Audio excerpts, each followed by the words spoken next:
Doing the active spot and give it up for Itchy Pollen, #1 of Game 2. All right. Bad formats are a staple for any and every trading card game. A format where there is a deck so powerful that you yourself have to play it if you even want to stand a chance and compete in events. Or there's an extremely powerful card that just makes the game not fun to play. There are even instances where a good format can become bad because people are just getting sick of it. Set after set release, cards upon cards flood the format, but nothing is able to beat those decks that still stand at the top. Pokemon is no stranger to this type of design. The Pokemon TCG is well known for its plethora of ridiculously powerful and broken cards that players absolutely hate. Even in our current 2025 format, we have cards that players have a strong vendetta against. Iron Hands EX, able to take extra prize cards with its MP Very Much attack. Dusknoir, able to blow itself up and put 13 damage counters on any of your opponent's Pokemon. And of course, Badoo,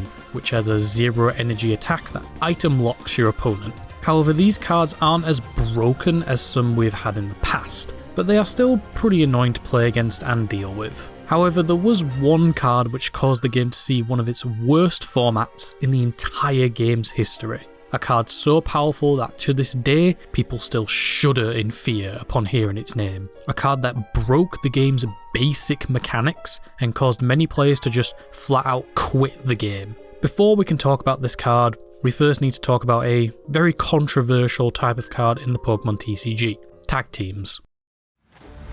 When Pokemon join forces, their potential is multiplied. Tag team Pokemon were released during the end of the Sun and Moon era with the set Team Up. These basic Pokemon were insanely strong. Not only did they have a huge amount of HP and some ridiculously powerful attacks, but a very unique and defining trait of these cards was the tag team rule.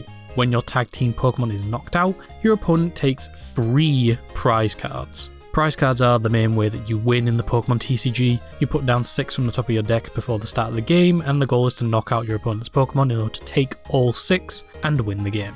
In Pokemon's early days, every Pokemon only gave 1 prize card when knocked out, meaning that you needed to take 6 KOs in order to win the game.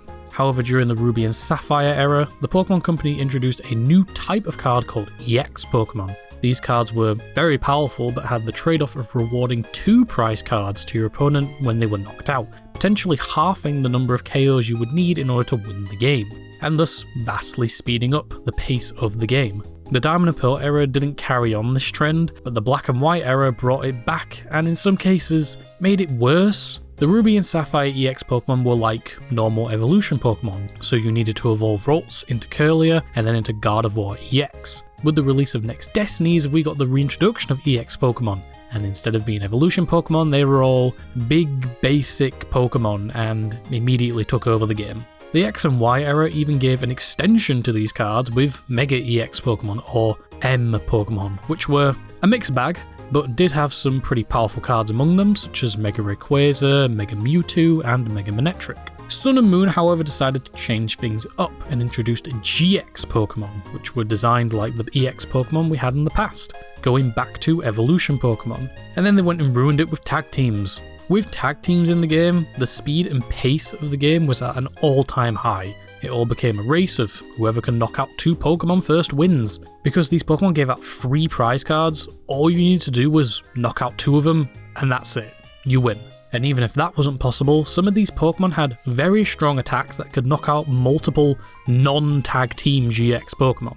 Pikachu and Zekrom, one of the most popular and powerful decks upon release, had the Tagpult GX attack which did 200 damage to the active, and if it had 3 extra lightning energy attached, so 6 in total, let you hit a benched Pokemon for 170 damage, which was easy picking for cards like Dedenne GX and Tapu Lele GX, which saw play in pretty much every deck as they were just that strong. Also, Lightning Pokemon had a plethora of support cards that could increase damage and or reduce attack cost. Pikachu and Zekrom is just one example. Gardevoir and Sylveon could shuffle away your opponent's entire hand. Mewtwo and Mew could use the attack of any GX Pokemon on the bench or in your discard. Its GX attack could also completely heal all of your Pokemon. Gengar and Mimikyu could prevent your opponent from playing any cards from their hand during their turn. So on and so forth. These cards were just that strong. However, with the final set of the Sun and Moon era came a card that completely warped how the game was played. Nothing could hold a candle to just how powerful this card was.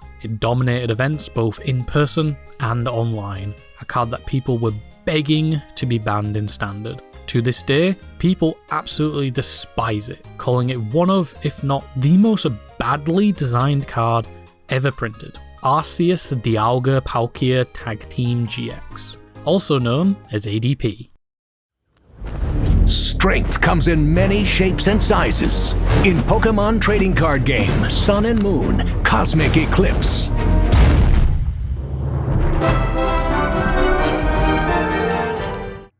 Released in Cosmic Eclipse, this behemoth had 280 HP on a basic Pokemon. That's already kind of ridiculous, but it gets worse. Its attack, Ultimate Ray, did 150 damage for a water, metal, and colorless energy, with the added effect of letting you search your deck for free basic energy cards and attach them to your Pokemon in any way you like. Good damage, and very strong energy acceleration, letting you power up other Pokemon on the bench. However, its GX attack was a completely different beast. For a single metal energy, all of your Pokemon's attacks do 30 more damage for the rest of the game, but if it also has a water energy attached, which is already part of the attack cost for Ultimate Ray, anytime your opponent's active Pokemon is knocked out, you take an extra prize card. This effect also applied for the rest of the game. This was insane, able to not only boost your damage permanently, which made it even easier to knock out certain Pokemon, but it turned 1 prize Pokemon into 2 prize Pokemon, 2 prize Pokemon into 3 prize Pokemon,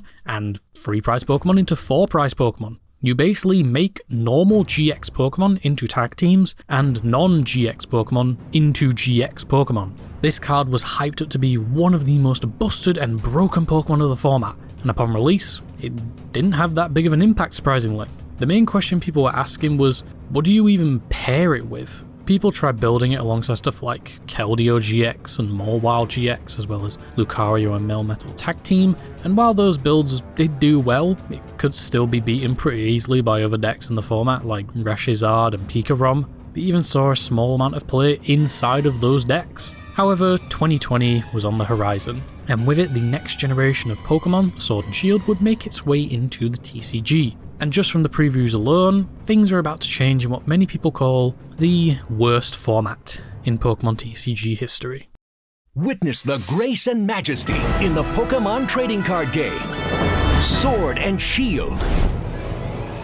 The announcement of the Pokemon Sword and Shield set gave us a small glimpse of what would be coming, showing off the flagships of the two games as well as introducing the new GX/EX type for this generation, being V Pokemon, Zacian V and Zamazenta V, continuing the theme of big basic Roblox Pokemon. And one look at Zacian V was already spelling trouble for the future of the game. Zacian V is a 220 HP metal Pokemon with the Interpret Sword ability, which lets you look at the top 3 cards of your deck and attach any metal energy you find there to itself and any other cards you put into your hand. However, your turn ends immediately after using this ability. This ability was already pretty strong, especially going first, as you could either get some free energy acceleration, or at worst just draw 3 cards, which going into the new format was very powerful considering that starting with the Sword and Shield series, the rules of the TCG were being revised. The biggest change being you could no longer use a support card on the first turn of the game, which is a rule that's still in place to this day. Zacian V also had the Brave Blade attack, which did 230 damage for 3 metal energy, but it did have the downside of not being able to attack next turn.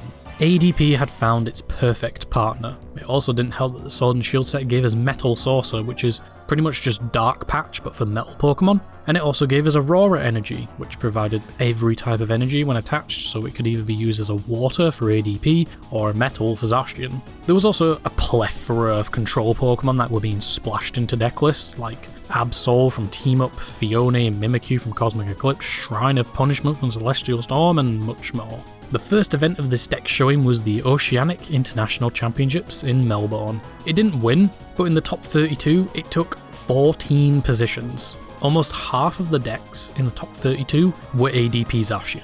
It won Malmo in Sweden, Guatemala, San Diego, got second at Perth. It was the most represented deck at so many events. Even in online tournaments, the deck was running rampant. Players who didn't want to go over to the dark side started playing fire decks like Reshizard and Blacephalon just to have weakness against Zacian. But once Altered Creation was used, it was just a case of knocking out 2 GX Pokemon and you win. And with the Sword and Shield series, we got even more generic support Pokemon like Eldergloss V and later on in Darkness Ablaze Crobat V, Pokemon who were prime targets once benched. But even if your opponent didn't bench them, ADP lists were playing more WoW GX, which could force those Pokemon onto the bench anyway. Plus, only a few months after the release of Sword and Shield, we saw the next set in the series, Rebel Clash, and with it came one of the best support cards in the game, a card that to this day is still a staple in so many decks, Boss's Orders. With this card you can bring up any of your opponent's benched Pokemon into the active spot, giving ADP Zacian an even easier way to win games. The game plan now became use Altered Creation, Boss KO, GG. Not long into 2020, Pokemon had to put all in-person events on hiatus because of the thing, meaning that no in-person events could be hosted, and TCG players could only play either through using webcams or using TCG Online. There were some online events being held during this time in which ADP Zacian continued to show its dominance and shredded the competition, quickly becoming one of the most hated decks, and by extension, one of the most hated cards in the Pokemon TCG. Streets across England were bursting with people today, eager to break free of lockdown and take in some retail therapy. As physical play slowly started to resume years later, the card and deck would see its departure in September of 2021, with the last of the Sun and Moon sets being rotated out of the game.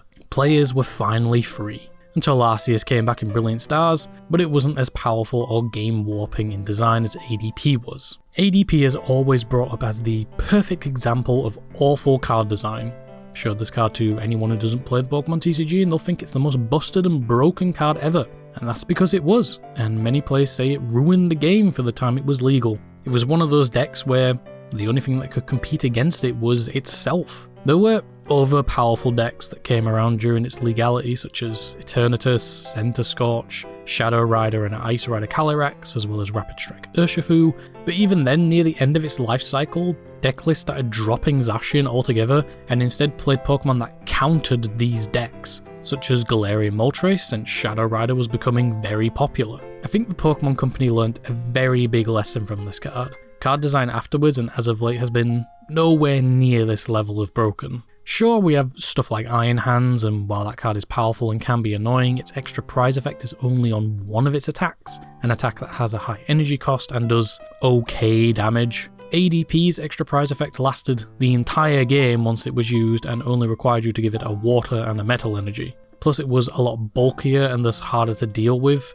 and also gave an attack buff that lasted the entire game as well. We have seen this effect applied onto other cards, again such as Iron Hands EX, but also with the support card Briar from Stellar Crown. Briar saw a small amount of play in Terra-type decks such as Charizard EX and Terrapagos EX, but eventually started seeing less and less play given that you can only use it when your opponent has 2 prize cards left. And with the popularity of decks and cards such as Dragapult and Dusknoir, it's very easy to manipulate prize cards and thus play around Briar, making the card basically useless. There are other Pokemon that tried the extra prize effect but didn't really see any play. 2020 was an incredibly rough time for the Pokemon TCG.